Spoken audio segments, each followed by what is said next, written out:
Oletko kyllästynyt yöpöytäsi lähistöllä roikkuviin johtoihin? Lattialla lojuviin johtonippuihin? Vaatteisiin, jotka eivät kuulu paikkoihin? Ei hätää. Hommaa Ikean vähän käytetty kalaatikko. Tällaisesta saat muotoilla itsellesi sellaisen sängyn ja sängyn päädyn kuin itse haluat. Joo, eli tuommoinen joku Ikea sängyn runko tuli hommattua. Siinähän nyt ei ole kaikkia osia ja pikkusen on rikkikin monesta paikkaa, mutta jos siitä sais pikkusen muokattua, jos sen sais siihen upotettua nuo sängyt, sitten tuo sängyn pääty sais siihen ja siihen laitettua ihan oikeat pistorasiat.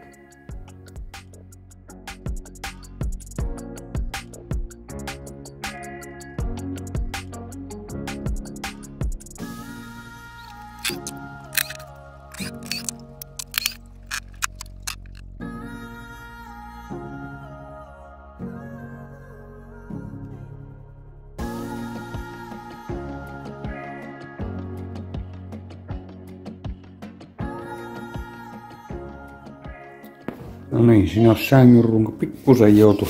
Tästä puuttuu palasia, niin piti vettää tommonen lankku tuonne, mutta eiköhän se siinä pysy kasassa. No niin, siinä on se sängyn runko. Aika korkea, mutta tämähän lähtee nämä rungot sitten jossain vaiheessa varmaan, kun se on pohjat. En tiedä. Mutta eikö ne nykyään tämmösiä ole? On hyvin säilytystilaa tuolla. Joo, tämä pääty. Nyt on pitänyt taas tällainen patentoida tuo, niin ajattelin, että tähän tehdään. Joo, tämmöiset lamput ostin.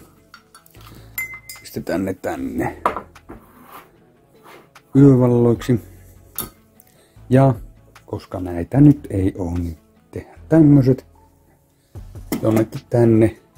Paljon helpompi kuin tänne sivulle, niin pistetään tuohon johonkin. Ja tämmösethän olisi tarkoitus sitten tehdä jonkunlaiset tai tilata tämmöset just. Tuo toinen on melko huono. Tuo. Ei tuommoisia ei kannata. Ei ne jaksa pitää. Sitten suoraan katkaisimella jää nämä turhat johtosysteemit pois. Pistetään se katkaisin jonnekin tänne kanssa. Näin. Semmonen olisi suunnitelma.